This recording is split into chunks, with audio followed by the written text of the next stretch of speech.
시작. 한 사람이 순종하지 아니함으로 많은 사람이 죄인 된 것 같이 한 사람이 순종하심으로 많은 사람이 의인이 되리라. 아멘. 예, 오늘 예배 오랜만에 보는 얼굴도 있고 참 반가운데 뭔가 여러분 여기 보십시오. 마음들이 온도가 한 2도 3도씩 떨어져 있는 듯한 느낌입니다. 좋은 일, 은혜로운 일을 겪었는데도 불구하고 온도가 2, 3도 올라가야 되는데 하나님 앞에 예배드리는 이 예배당의 온도가 더 떨어져 있는 느낌이에요. 이거는 뭐 체온계로 재는 것이 아니죠. 영으로 느끼는 건데 조금 더 하나님 앞에 마음을 모으고 힘을 다해서 힘을 다하면 자동적으로 열이 납니다. 예배하시기 바랍니다. 네. 자, 오늘 말씀에 예전에 로마서 강의를 했습니다. 오늘은요 본문에 보면 순종이라는 말이 나옵니다. 그죠? 순종. 특히 예수 그리스도의 순종. 여기 한 사람의 순종하심으로는 예수님의 순종이죠. 예수님의 순종에 대해 우리가 집중하여서 말씀을 고찰하고 또한 예수님이 그 이루신 순종에 의하여 우리가 의롭다함을 받았다는 이 진리를 다시 한번 듣고자 합니다. 여러분, 예수님이 사람이죠. 사람입니다. 육신을 입었습니다. 육신을 입고 그가 의를 이루셨습니다. 그리고 그 의를 우리에게 주셨습니다. 잘 보십시오. 만약에 본래부터 갖고 있는 의라면 신성의 의를 주실 것 같으면 어떻게 하냐면 와서 고난 안 당해도 된다니까요. 오셔서 여기 봐라, 내가 누구지? 하나님이지. 자, 의 받아라 이러면 된다고요. 그러지 아니하였다 이 말입니다. 히브리서 5장 8절에서 10절을 보면 그가 아들이시면서도 받으신 고난으로 순종함을 배워 온전하게 되셨으니 그 온전함, 뭔가를 이루어야 됐다는 게 있습니다. 땅에서 사람이 되어 이루어야 될 게 있었다는 겁니다. 나 몰래 죽기 전에 그가 해야 될 일이 있었어요. 그리고 그것이 충족되었을 때 우리 죄인을 위하여 죽으실 수 있는 자가 되었어요. 죽으실 수 있는 자가 되었고 그 죽음의 효과가 믿는 자에게 그대로 전가되어 왔습니다. 그게 뭐냐면 온 것이 의라는 말이죠. 우리에게 온 것이 의라면 예수께 뭐가 있어야 된단 말이에요? 의가 있어야 된다는 얘기고요. 충족되는 것이 뭐냐면 의라는 겁니다. 그가 우리에게 의를 주시기 전에 의가 충족되어야 됐다는 얘기입니다. 아니, 하나님이 그분이 무슨 충족이 될 필요가 있습니까? 그러니까 해서 예수님의 성육신을 알아야 되는 겁니다. 육신을 입으신 반드시 사람의 죄는 사람이 갚아야 되기 때문에 사람이셔야 돼. 하나님이 사람으로 오셨는데 그가 사람으로 오실 때에 본래 천부가 아니죠. 영원부터 갖고 계시는 의를 육신만 입은 상태에서 그냥 준 게 아니고 육신을 입은 종 사람으로 와서 사람으로서 의를 이루는 겁니다. 사람으로서 의를 이룬 다음에 그것이 충족된 다음에 전해주는 겁니다. 그러면 그 사람으로서 의를 이룬다는 것이 무엇이냐 할 때 다르게 표현하면 성경에서 말하면 그가 순종하였다 이렇게 말하고 있습니다. 예수님의 의의 내용을 들어보면 순종을 우리가 발견할 수 있습니다. 성경에 예수님의 순종을 위해서 여러 차례 말하고 있습니다. 오늘 본문에 보세요. 한 사람이 범죄함으로 많은 사람이 죄 있는 것까지 이렇게 알 거예요. 순종하지 아니함으로 이랬어요. 그럼 범죄의 다른 말은 뭐란 얘기예요? 순종하지 아니함. 한 사람이 순종하심으로 많은 사람이 의인이 되리라 그랬어요. 그럼 무슨 말이에요? 죄는 죄로 가는 거고 의는 의로 가는 거죠. 한 사람 예수께서 의를 이루심으로 우리가 의를 얻었다 이 말입니다. 물론 이 안에는 연결고리가 믿음이 들어있습니다. 당연히. 그러면은 죄인 되고 의인 되는데 결정적인 행위 차이가 뭐냐면 순종하지 아니함. 하나는 순종합니다. 이런 말입니다. 그럼 여러분, 순종은 예수님의 순종은 십자가의 죽으심인가요? 아까 히브리서에 그가 아들이시면서도 받으신 고난으로 순종함을 배워서 또 보면 뭐라면 히브리서 2장 보면 구원의 창시자, 즉 구원은 예수님이 처음으로 시작한 거고 유일한 분입니다. 그런데 고난으로 온전케 하셨다. 그럼 이게 십자가 이야기하죠. 그럼 여러분, 예수님의 순종은 십자가만인가? 라고 묻는다면 어떻게 대답하시겠어요? 그건 아니겠죠. 그건 아닙니다. 그럴 것 같으면 이 땅에 오시자마자 십자가에 나 좀 달아라 그러면 돼요. 그런데 30년 이상 이 땅에 사셨어요. 그죠? 여러분, 예수님의 순종을요 십자가로만 이해하면 안 됩니다. 아까 그래서 제가 말씀드렸잖아요. 십자가 지기 전에, 십자가를 졌을 때 그 의가 우리에게 오려면 십자가 지기 전에 이 의가 충족이 돼야 된다고. 순종이 충족이 돼야 된다고. 아시겠죠? 순종은요 여러분 죽으라는 명령을 따랐다는 것만 얘기하는 게 아니에요. 십자가의 죽으라까지 포함해서 전체 생애 동안에 하나님의 모든 말씀에 대한 순종을 얘기하는 거예요. 여러분, 하나님 앞에서 모든 사람은 순종해야 합니다. 모든 사람. 모든 사람의 순종의 범위는 뭐냐면 하나님의 모든 말씀입니다. 그렇죠? 하나님의 모든 말씀. 한 가지만 어겨도 어떻게 될까요? 불순종이 됩니다. 아담과 하와가 몇 개 어겼습니까? 하나. 그리고 그 뒤부터는요 안 어길래 안 어길 수가 없는 존재가 되어버렸죠. 하나입니다. 하나. 그래서 야고보서에도 행함 없는 믿음은 죽은 믿음이라 할 때, 아하 허탄한 사람아, 네가 율법을 어겨서, 아니 율법을 지킴으로 믿음이 줄 수 있는 의를 얻고자 하냐? 율법 조항 중에 한 가지만 어겨도 다 어긴 게 된다는 걸 알지 못하느냐? 즉 그러므로 누구든지 율법을 지켜서 의롭다함을 얻을 자는 없느니라고 했어요. 믿음으로 의롭다함을 얻는다. 그런데 그 믿음으로 의롭다함이 진짜라면 네가 변화된 사람이기 때문에 하나님 말씀에 순종함이 행위가 나타나지 않겠느냐, 이렇게 말한 겁니다. 여러분, 행위에 대한 의미가 다릅니다. 내가 하나님 앞에 행위로 의롭다함을 얻어서 하나님 앞에 진짜 참된 의인이 되겠다는 게 아니고, 믿음으로 의롭다함을 얻어서 그 다음에 내가 믿음으로 의롭다는 자가 되었음으로 말미암아 생명의 성리범 안에 살기 때문에 행위가 바뀐다는 얘기입니다. 그런데 여러분, 이거는요 우리의 이야기입니다. 우리 이야기. 예수님, 자 보세요. 믿음으로 의롭다함을 얻은 다음에 진짜이기 때문에 우리는 행위가 바뀌어야 한다 할 때, 믿음으로 의롭다함을 얻었기 때문에 믿음으로 의롭게 될 수 있는 근거가 어디냐 이 말이죠. 누구를 믿음으로? 예수를 믿음으로. 그럼 예수님은요 우리하고 의를 얻는 게 달랐다는 얘기입니다. 그분은 어떻게 의를 얻냐? 본래 모든 인간이 다 해야 했던 일, 모든 인간이 다 순종함으로 얻어야 했던 의를 그분이 유일하게 얻은 겁니다. 하나님의 하신 모든 말씀 보세요. 아담이요 죄를 짓지 않았을 때 하나님의 모든 말씀 순종하는 그 순간에 그는 의인입니까 죄인입니까? 의인이지요. 그걸 잃어버렸다는 얘기입니다. 어떤 한 조항이 아니라 그 존재가 바뀌어버렸다는 얘기입니다. 죄인인 존재가 의롭게 되는 그 일은 어떻게 가능하냐? 이제 있어버린 죄에 대하여 우리가 그거를 뭐 갚는다, 이게 불가능합니다. 사람으로서는. 그런데 하나님은 공의 하나님이기 때문에 그게 아니고는 불가능. 또 역시 그게 그러니까는 하나님의 말씀에 다 순종하지 아니하고는 의롭다함을 얻을 수가 없단 말이죠. 그러나 죄인으로서는 그게 할 수가 없는 일입니다. 그래서 하나님이 신이 인간이 되셔서 사람으로 오셔서 친히 사람으로서 하나님의 모든 말씀을 다 순종함, 다 지키심으로 하나님 본래 피조물인 인간의 요구했던 의를 충족하시고, 바로 이 사건을 네가 믿느냐, 네 보고 하라는 게 아니고 네가 그걸 믿느냐 하면 네가 다 이룬 것처럼 내가 그렇게 간주한다. 그렇게 해주신 게 바로 칭의입니다.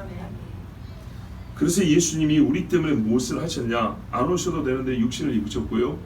그가 하신 일은 죽으셔서, 그가 우리 대신 죽으셔서 이러면 안 되는 거예요. 여러분, 죽고 싶다고 우리의 죄가 사해지는 게 아닙니다. 자격이 있어야 되는 겁니다. 죽을 수 있는 자격, 그게 뭐라고요? 순종이다 이 말입니다. 순종. 그럼 뭐의 순종이냐? 모든 사람은 하나님의 모든 말씀에 순종해야 되죠. 그래요. 예수님이 이 땅에 인간으로 오셔서 하나님의 모든 말씀에 순종한 겁니다. 모든 말씀에 순종하는데 맨 끄트머리는 정말 순종하기 어려운 거였어요. 그리고요, 어떤 면에서 순종 안 해야 되는 거 아닌가? 라고 생각이 들 수 있어요. 아들이 죽다니, 신이 죽다니. 그래서 뭐예요? 아들이시면서도 히브리서 이런 거예요. 대개의 아들은 여기까지 안 해도 돼요. 그렇죠? 부잣집이 군대 돈 주고 다른 사람 보내지 자기 아들 보내냐고요. 아들이면 안 해도 된다고요. 남을 대신 돈 주고 사서라도 죽게 할 수 있어요. 그런데 하나님이 자기 아들이라 할지라도 죽게 하셨어요. 아들이면서도 그 앞에 거는 할 수 있다 치더라도 마지막 아버지 손에 의해서, 어떤 것은 그런 의미가 되는 거죠. 아버지가 죽이는 그 자리에 서기까지 아들이 순종하는 거였어요. 아브라함이 이삭 죽이려고 했던 거 봐보세요. 이삭이 거기까지 갔었어야 되냐? 왜요? 아브라함도 하나님께 질문할 수 있는 거예요. 거기까지 안 가도 되는 것인데 거기까지 가라는 것이 이해가 안 되지만 그 이해가 안 되는 데까지 순종했다는 말입니다. 그래서 우리가 맨 마지막 십자가의 순종을 아주 각인이 되고 제일 중요하기 때문에 십자가면 순종과 이꼴관계로 놓지만 성경이 말하는 아들이시면서도 그가 순종했다는 것은 이 땅에 오심으로부터 시작했어요. 육신을 입는 것부터 시작해서 마지막 죽음까지 모든 일을 말하는 것입니다. 그래서 여러분, 예수님은요 순종을 가지고 죽으셨어요.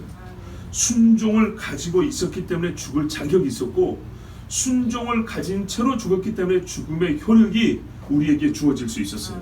그것은 바로 믿는 자를 의롭다 함이 했습니다. 율법에 흠이 없는 자가, 흠이 없는 짐승이 죄 씻음의 효력을 주었던 것처럼 율법에 흠이 없는 사람이 완전한 죄 사함의 효력을 우리에게 줄 수 있습니다. 근데 예수님은 순종한다 그랬죠. 이 일을 얼마나 기뻐하고 좋아했냐. 시편 40편에 보면 우리가 전에도 읽은 말씀대로 뭐라고 했냐. 주께서 내 귀를 통하여 내게 들려주시기를 제사와 예물을 기뻐하지 아니하시며 번제와 속죄제를 요구하지 아니하신다 하신지라. 원래 이것들이 왜 필요하냐면 죄 때문에 필요한 거였어요. 그런데 실질적으로 죄 사함과 사람이 의롭게 됨에 있어서 근본적으로 소용이 없는 것이기 때문에 하나님은 죄인들의 눈앞에 가득함을 기뻐하지 아니한다 했어요. 이걸로는 죄가 없어지지 않기 때문에. 그때 내가 말하기를 내가 왔나이다. 누가요? 예수님 이야기입니다. 나를 가리켜 기록한 것이 두루마리 책에 있나이다. 나의 하나님이여 내가 주의 뜻 행하기를 즐기오니 주의 법이 나의 심중에 있나이다 하였나이다. 아멘. 우리가 옛날에 성탄절에 이 말씀을 읽을 때 뭐라 그러냐면 예수님이 이 땅에 육신을 입고 오실 때 그분의 감정도 볼 수 있다고 했어요. 기쁨으로. 그런데요, 뭘 기뻐하냐 할 때 내용을 봐보세요. 나를 가리켜 기록한 것이 두루마리 책에 있나이다. 예수님이 이 땅에 오기 전부터 두루마리 책에, 말하자면 모세오경에도 예수님이 이 땅에 와서 중보자, 하나님의 아들이 이 땅에 와서 해야 할 일이 다 기록이 되어 있다는 거죠. 해야 할 일이, 즉 율법의 순종함이라는 것, 예수님이 하나님의 모든 말씀에 순종했다는 것 같은 말이 되는 겁니다. 그리고 뭐라고 했어요? 내가 주의 뜻 행할 지오니 주의 법이 나의 심중에 있나이다. 주의 법을 행하였다, 이런 말입니다. 주의 법을 내가 기쁨으로 행하였다. 주의 법이 기록되어 있는데 그 기록된 것을 내가 다 행하였다. 지금 무슨 말이에요? 예수님은 율법을 다 지켰다, 이런 말입니다. 인간에게 하나님이 의의 표준이라고 준 것이 율법입니다. 여러분, 성경에 대하여 우리 보통 서약하지 않습니까? 중직자들이 임재할 때 서약하죠. 목사들이 안수할 때 서약합니다. 그 서약의 제1번이 뭔지 아십니까? 성경에 관한데, 성경은 우리 신앙의 규범이요 표준이라고. 타협에서 가능성 있는 그런 조항들이 아니고요, 반드시 뭐뭐 해야 한다, 이것이 기준이다, 이것이 진리다, 옳음이다 라고 믿느냐, 이 말입니다. 법이라는 얘기입니다. 신앙에 있어서는 다른 여지가 없다. 성경이 오직 유일한 우리 신앙의 기준이고, 이 말씀대로 사는 것이 신앙이라는 것을 믿느냐. 하나님의 진리이기 때문에 이 말씀에는 우리를, 이 말씀을 벗어나서 내가 기독교 신앙이라고 말할 수 있는 근거가 전혀 없다는 것을 믿느냐, 약속하냐, 그걸 묻는 겁니다. 우리 주님이 뭐라 했어요? 시편에 주의 법이 내 속에 있고, 그리고 주의 책에, 그 두루마리 책에 내가 와서 해야 할 일이 다 기록되어 있습니다. 그리고 내가 이 일을 행하기를 기뻐합니다. 그 주님이 와서 이 일을 했다는 겁니까? 안 했다는 겁니까? 했다는 거죠. 완전히 다 했다는 겁니다. 그러나 다른 사람들은요, 어떤 인간도 사람에게 하나님이 요구하신 이 일을 한 사람이 아무도 없습니다. 자, 예수님은 육체로 오시기 전부터 율법에 기록된 성육신의 목적과 따라야 할 하나님의 말씀이자 명령을 다 알고 있었고 기뻐했고 말씀대로 오셔서 다 행했습니다. 그래서 그가 이 모든 말씀을 인간으로서 하나님 앞에 의를 얻을 수 있는 유일한 근거인 말씀에 100% 순종함으로써 이제는 자기를 믿는 자를 의롭다 할 근거를 마련한 겁니다. 자, 여기까지 여러분 이해되시죠? 예, 성경에 이런 말씀이 있어요. 뭐라 했냐면 그가 자기를 믿는, 자기를 순종하는 자를 의롭다 한다는 말씀이 있어요. 제가 지금 어딘지 까먹어 버렸는데요. 아까 그거 맞죠? 히브리서 5장에 있었죠. 자기를 순종하는 자에게 구원의 근거가 되시고 이렇게 돼 있죠. 자, 그러니까요, 예수님이 우리를 의롭게 할 근거를 하나님께 순종으로 마련하셨고, 그러면 이것이 보세요, 믿는 자에게 전가된다 그랬죠. 근데 히브리서는 또 다르게 뭐라고 표현했냐면 자기에게 순종하는 자에게 이 의가 간다고 이렇게 말했어요. 그럼 우리가 여기서 또 다른 말로 뭐라고 표현할 수 있죠? 믿음은 곧 순종이다 이렇게 말할 수도 있는 거죠. 그러므로 우리가 믿음을 말할 때 순종이 빠져서는 믿음이라고 말할 수 없는 것이고, 이 순종을 야고보의 표현을 말하면 행함이 없는 믿음은 죽은 믿음이다라고 이렇게 말하는 겁니다. 즉 예수 믿는 자가 믿음으로 산다, 믿음으로 행위한다 할 때 행위라는 것은 내가 생각에 믿는 사람은 이런 일을 해야 돼가 아니고요, 성경에 기록된 일을 하는 것입니다. 그러므로 예수께서 하나님께 의롭다함을 얻었던 그 의가 내가 믿음으로 예수의 그 의가 나에게 왔다는 것이 증명이 되는 겁니다. 자, 예수님은 율법을 다 이룬 자로서 죽어야 한다 해서 십자가에서 죽으심만 해서 순종을 찾아서는 안 된다. 자, 지금까지 말씀드린 정리를 하면 모든 시험을 받으셨으되 죄는 없으시니라 라는 히브리서 말씀을 보면 그가 모든 시험에서 다 말씀으로 이기셨다. 다 말씀을 지키셨다. 대표적인 예가 뭡니까? 광야에서 사단이 세 가지 시험했을 때 신명기 한 권 말씀으로 이겼다는 거죠. 전체 율법에 대한 모든 시험을 다 이기셨다. 그래서 그가 순종으로 하나님께 인간으로서 얻어야 될 의를 얻으시고 그 의를 다른 사람에게 줄 수 있는 근거, 그런 믿는 자가 이 의롭다함을 얻을 수 있는 근거를 마련하셨다. 또 보세요, 그 개인이 의를 얻고 끝나는 거 아닙니까? 했는데 개인이 아니고 머리로서 하나님이 자격과 권한을 주셨기 때문에 예수 그리스도를 믿는 자는 그 아래에서 똑같이 의롭다함을 받는다 그랬죠. 이게 하나님이 정하신 구속의 법칙이에요, 법칙. 그런데 이 법칙이 언제부터 작동을 했냐? 아담에서부터 작동을 했죠. 아담과 같이 범죄하지 아니한 자라도 어떻게 했어요? 아담이 범죄할 때 모든 사람을 다 범죄한 죄인이 됐다고 그랬습니다. 그런데 이 바로 이 첫 번째 불만이 있는 사람은 어떻게 되냐? 예수 그리스도를 통하여서 내가 한 것도 아닌데 내가 하나님 앞에 의롭다함을 얻는다에 대해서 불만을 가져야 되는 겁니다. 자기 구원의 근거가 없어져 버립니다. 그러면 아담으로부터 죄인이 아니면 나에게 예수님의 구원이 필요가 없으니까 뭐 예수가 없어도 되는 거 아닌가요? 그건 아닙니다. 실제로 여러분 어떻게 될 수밖에 없냐? 아담의 자식이라고 사람이 알든 모르든 인정하든 안 하든 아담이 범죄한 이후에 이 땅에는 죄가 들어와 버렸기 때문에 모든 인간은 죄 아래 살 수밖에 없는 겁니다. 자기 행위로서 죄인이 될 수밖에 없는 겁니다. 그런데 이 각자 개별의 죄를 가지고 논할 것 같으면요, 자기 행위로 자기가 구원을 받아야 됩니다. 그런데 결과적으로 모든 사람이 죄인이 될 수밖에 없음을 하나님 미리 아셨기 때문에 첫 사람이 죄인이 됐을 때 결과는 똑같아요. 원리적으로 너희는 그냥 다 죄인이야 이렇게 해버렸을 때 대표의 머리로서 아담이 죄를 짓고 모든 사람이 죄인을 해버리면 나중에 우리를 구원할 때도 각기 개별적으로 의를 해서 구원 얻어 이렇게 요구하지 아니하시고 우리를 정말 사랑하심으로 말미암아 어떻게 해요? 예수 한 사람의 대속 죽음으로 우리를 구원할 근거를 마련하신 겁니다. 조금 어려운데 이해가 되시죠? 예. 여기서 여러분 이제 오늘 본문의 핵심은 다 전했습니다. 그런데 한 가지 우리가 구원 얻을 때 우리가 이제 뭐랄까 하나님 앞에 의롭다함을 얻었다 그랬죠. 의롭다함을 얻으면 화평하게 됨으로 하나님과 연합하여 이게 구원입니다. 예, 하나님께 받아들여지는 거죠. 근데 이 칭의를 얻음에 대하여 한 가지만 더 생각해 보려고 합니다. 여러분, 우리가 구약에서 바로 이 예수님의 죽으심, 그가 우리에게 의를 주시기 위하여 흠없는 하나님의 양으로서 어린 양으로 죽으셨다고 그랬죠. 오늘 지금 말씀한 예수님의 이 완전한 순종과 순종에 의한 의의 획득, 그 의를 믿음으로 우리에게 전가해 주신 이 일련의 사건을 예표로 보여준 게 뭐냐면 짐승제사입니다. 그렇죠, 짐승제사. 그래서 짐승도 어떠냐면 흠이 없는 것을 찾았습니다.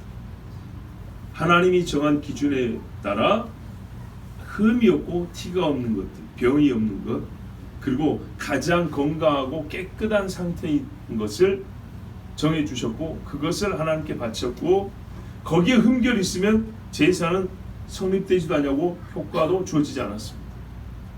비록 예표적 효과이지만, 그렇죠, 임시적이고 부분적인 예표적 효과이지만 그마저도 흠결 있는 양이라면 사람에게 효력이 주어지지 않았습니다. 그러면 여러분, 제사는 어떻게 지나면 안수하여 이 흠없는 양의 흠없으면 나에게로, 나의 죄는 그에게로, 이런 식이죠. 자, 결과는요, 죄의 사함입니다. 맞습니까? 속죄의 원리입니다, 이게. 그런데 여러분, 이 짐승 제사로는요, 예수님의 죽으심의 예표는 되는데 칭의, 예수님이 죽으신 후에 우리가 의롭다함을 받는 전체 예표는 되지 못합니다. 잘 보세요. 예수 그리스도가 흠없이 죽으심으로 우리가 그를 믿음으로 죄신을 받고 하나님 앞에 의롭다함을 받는다 했죠. 짐승이 흠없이 우리의 죄를 대신 짊어져 죽고 이 깨끗함으로 말미암아 나는 하나님 앞에 예표적이지만 의롭다함을 받는다, 우리가 이렇게 말하고 있죠. 그런데요, 제가 알기로는 성경에 짐승으로 말미암아 우리가 의롭다함을 받는다 얘기까지 내가 본 적이 없어요. 죄 씻음, 속죄를 받는다까지는 봤어도 의롭다함을 받는다까지는 본 적이 없어요. 자, 이제 어려운 이야기 하지 않고 결론을 말씀드릴게요. 무슨 말이냐면, 짐승이 예수님의 구속사역을 예표하는데요, 칭의의 완전함을 예표하지 못합니다. 보세요. 무슨 말이냐면, 예표 자체가 실체를 다 보여주지 못하지만, 저를 보세요. 예표 자체가 여기서 여기까지가 다 실체라면 실체를 완전한 모양으로 다 보여주지 못해요. 부분적으로 불완전한 모습을 보여주는 거예요. 그런데요, 이게 그래도 처음부터 끝까지는 가야 되는데 끝까지 못 가는 예표라는 얘기입니다. 끝까지 못 가는 예표. 무슨 말이냐? 잘 보세요. 짐승은 부활을 못했습니다. 우리의 칭의가 완전해지는 건요, 대속자인 예수님이 부활했을 때였습니다. 짐승은 죽고 부활하지 못합니다. 태워지고 없어져 버리지. 근데 예수님의 십자가는 바로 짐승이 자기 몸을 뽀개고 깨지고 찢어지고 태워지고 여기까지입니다. 그죠? 이게 십자가입니다. 그리고 짐승은 없어졌습니다. 근데 예수님은요, 무덤에 들어갔는데 3일 후에 그대로 다시 부활했습니다. 그래서 짐승이 전체적으로 불완전해서 예표한다는 것뿐만 아니라 뒤에 이 최종 단계를 보여줄 수가 없습니다. 짐승. 그래서 예표밖에 안 되는 겁니다. 아시겠죠? 무슨 말씀인지. 자, 성경에 아주 중요한 말씀이 있어요. 로마서 4장 23절 25절까지 보면, 그에게 의로 여겨졌다 기록된 것은 아브라함만 위한 것이 아니요 의로 여기심을 받을 우리도 위함이니. 자, 아브라함 믿음, 우리 믿음 똑같은 믿음이에요. 곧 예수 우리 주를 죽은 자 가운데서 살리신 이를 믿는 자니라. 아멘. 그러니까 우리가 의롭다면 얻으려면 어디까지 믿어야 하냐 하면, 예수님이 십자가에서 나의 죄를 지고 죽었다, 내 죄가 저기서 다 사라졌다 라고 믿는다고 의를 다 얻는다는 게 아니란 얘기입니다. 그 다음에 완전한 의는 어디까지 믿어야 되냐면, 예수는 우리 범죄한 것 때문에 내줌이 되고 또한 우리를 의롭다 하시기 위하여 살아나셨느니라. 아멘. 근데 왜 이렇게 되는 거죠? 아니 죄가 다 없어졌으면 의가 되는 것이지 왜 부활까지 가야 의롭다함을 얻는 것이죠? 왜 부활까지 믿어야 되는 거고 있었던 일이니까 믿는다가 아니라 부활이 우리가 믿음으로 의롭다함을 얻는데 마지막 때까지 꼭 필요하다는 거 아니에요? 왜 그렇죠? 자 보세요. 아까 제가 그랬죠. 제가 한 게는 성경이 말하죠. 하나님 앞에 의롭다함을 받으면 왜 이게 구원이 되냐면 불의가 있으면 하나님 앞에 거부가 된다고요. 분리가 된다고요. 근데 의롭다 하면 하나님의 의이기 때문에 합치가 된다고요. 하나님과 연합한다. 화평하다. 아버지와 자식의 관계가 성립이 된다. 그렇죠. 그래서 이 의가 구원이라는 얘기입니다. 그러면은 우리 죄인이 하나님으로부터 떨어져 있다가 연합한다는 것을 다시 받아들였다는 것을 자녀됐다는 것을 다른 일반적인 말로 뭐라 표현하면 생명을 얻었다 그럽니다. 생명을 얻었다. 자, 예수님은요 나를 믿으면 생명을 얻는다라고 교훈만 주고 끝나서는 안 되는 분입니다. 왜냐하면 보세요. 그분 자신이 사람이기 때문에. 그분 자신이 우리 죄를 짊었지만 본인은 죄가 없는 의인이란 말이죠. 의인인 본인 자신이 하나님 앞에 생명을 얻었다는 것이 그에게 나타나지 않는다면 우리는 그를 통하여 죄의 사함을 받고 생명을 얻는다는 증거를 얻을 수가 없습니다.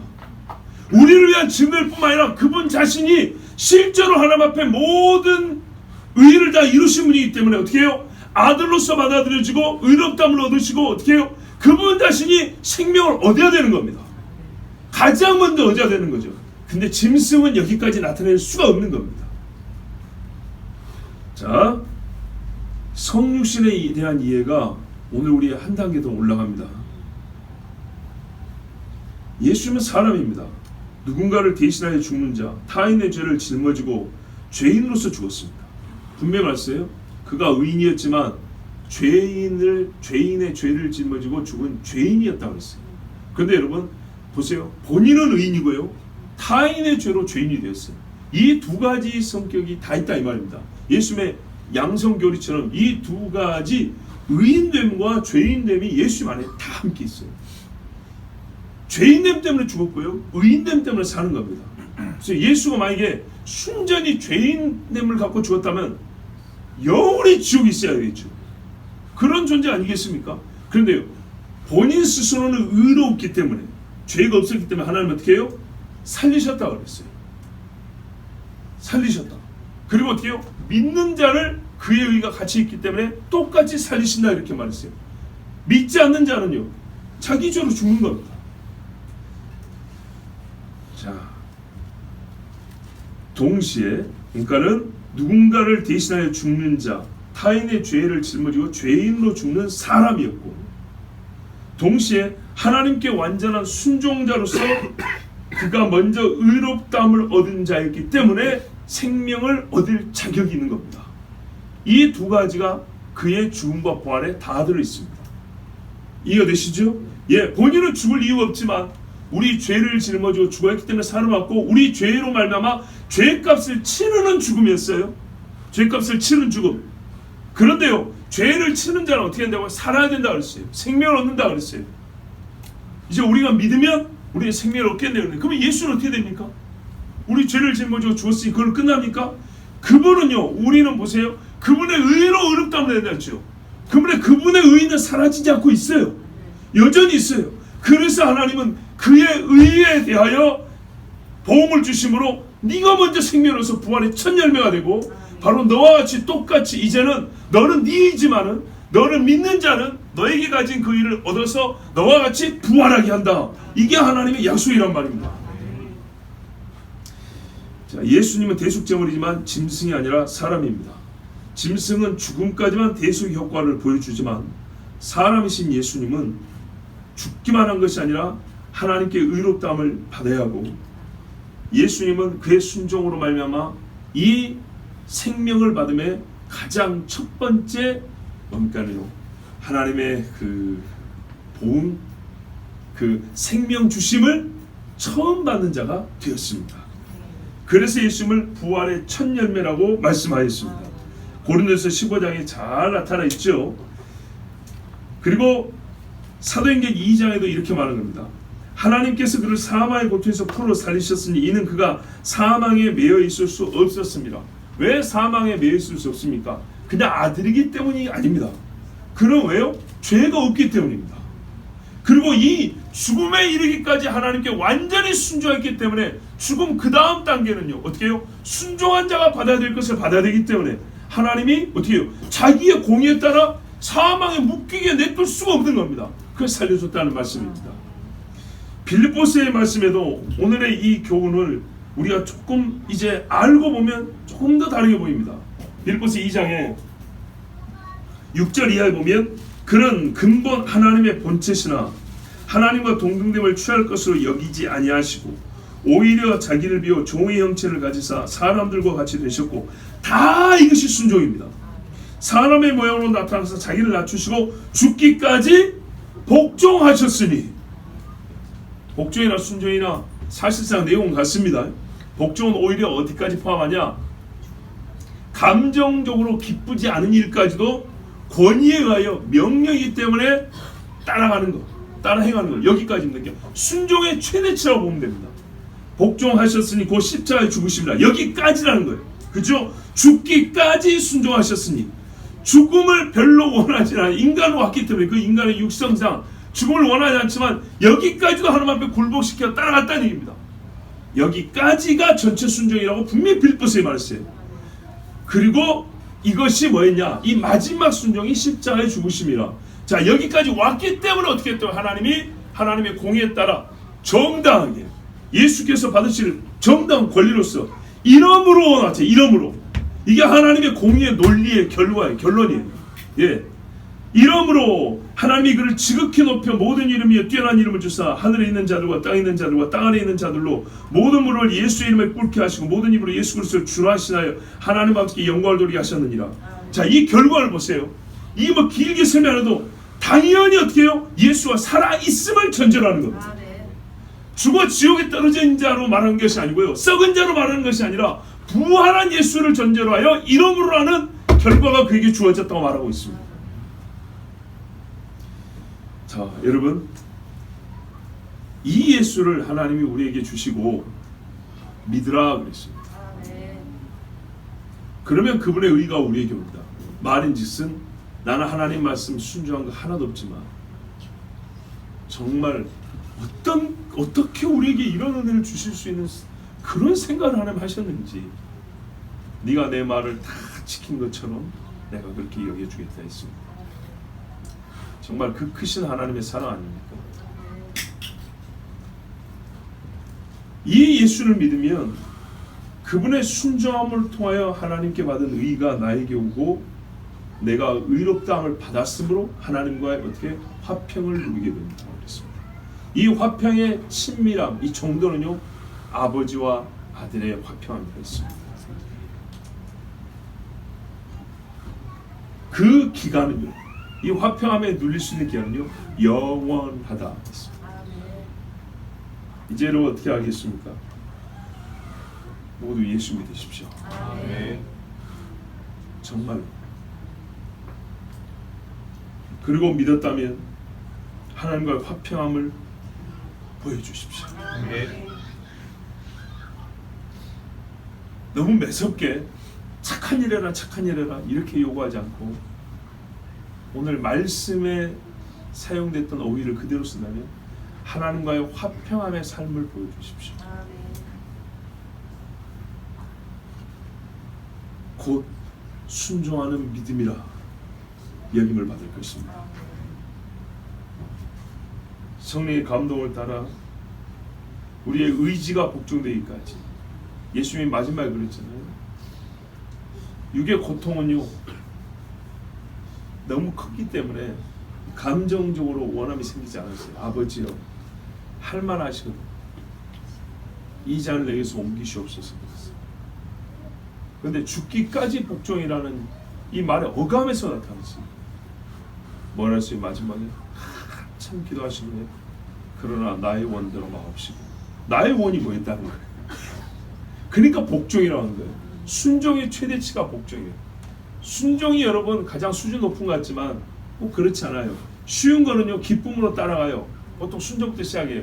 근데 하나님이 점점 기쁨을 못할 걸 요구해요. 그죠? 여기서 떨어져 나가요. 근데요 복종을 해요. 나의 원은 이자를 옮기는 거지만 아버지의 원대로 되기를 원하나요. 나의 원은 이삭을 안 죽이는 거고 품에 안고 사는 것이지만 아버지의 원대로 바치라면 바치겠습니다. 여기까지 갑니다. 그러면 여기까지 되어버린 사람은요, 봐보세요. 아들을 바치기까지 한 사람이 또 다른 일을 하나님이 명하실 때는요, 순종, 기쁨으로 되겠습니까? 안 되겠습니까?